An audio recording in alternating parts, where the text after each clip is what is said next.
Hi, welcome to yo-yo TV. Andhra Pradesh assembly ఎన్నికల్లో TDP గెలవబోతుందని ప్రతి survey చెబుతుందని AP CM TDP అధినేత చంద్రబాబు తెలిపారు. ఏపీ అసెంబ్లీ ఎన్నికల్లో 110 నుంచి 140 సీట్ల వరకు టీడీపీ దక్కించుకుంటుందన్న అభిప్రాయం సర్వత్రా ఉందని వ్యాఖ్యానించారు. రాష్ట్రంలో టీడీపీ గెలుపు 1000% తథ్యమని పునరుద్ఘాటించారు.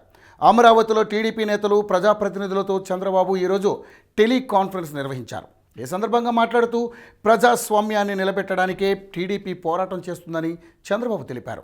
వైసీపీ అరాచకాలను, బీజేపీ తప్పుడు పనులను ప్రజల్లో ఎండగట్టామని వ్యాఖ్యానించారు. ఎన్నికల వేళ టీడీపీపై ప్రతిరోజు దాడులు జరిగాయని, వాటిని సమర్థవంతంగా ఎదుర్కొన్నామని అన్నారు.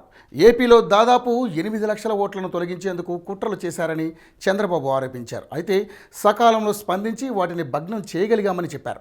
ఉదయం ఓట్లు వేయకుండా వెనక్కి వెళ్లిపోయిన వారు కూడా తన పిలుపుతో మళ్లీ వచ్చి ఓటు హక్కును వినియోగించుకున్నారని సీఎం గుర్తు చేశారు. అసలు 50% వీవీప్యాట్ యంత్రాల్లోని స్లిప్పులను లెక్కించడానికి ఈసీకి ఉన్న అభ్యంతరం ఏంటని టీడీపీ అధినేత ప్రశ్నించారు. అలాగే తానేదో ఓడిపోతానన్న భయంతోనే ఢిల్లీకి వెళ్ళానని కొందరు విమర్శిస్తున్నారన్నారు. 200% ధీమాతో చెప్తున్నా మేం గెలుస్తున్నామని బాబు పేర్కొన్నారు. తెల్లవారుజాము 4:30 వరకు ప్రజలు ఓట్లు వేశారంటే అది కేంద్రంపై ఎన్నికల నిర్వహిస్తున్న తీరుపై వారు వ్యక్తం చేసిన ఆగ్రహమే అన్నారు. ఎన్నికల్ని ఎదుర్కొనలేకే తాను ఈ పనిలో పడ్డానంటూ కొంతమంది విమర్శలు చేస్తున్నారని, ఆంధ్రాలో ఎన్నికలు అయిపోయాయని చంద్రబాబు చెప్పారు. ఇప్పుడు తాను పని చేస్తున్నది దేశం కోసం అన్నారు. రాజ్యాంగాన్ని కాపాడుకోవడం, తద్వారా దేశాన్ని కాపాడుకోవడం కోసం ఇప్పుడు ఈ పని చేస్తున్నా అన్నారు. రాజ్యాంగాన్ని పరిరక్షించాలన్న లక్ష్యంతో పార్టీలన్నీ గత కొన్నాళ్లుగా ఈ పోరాటం చేస్తున్నాయన్నారు.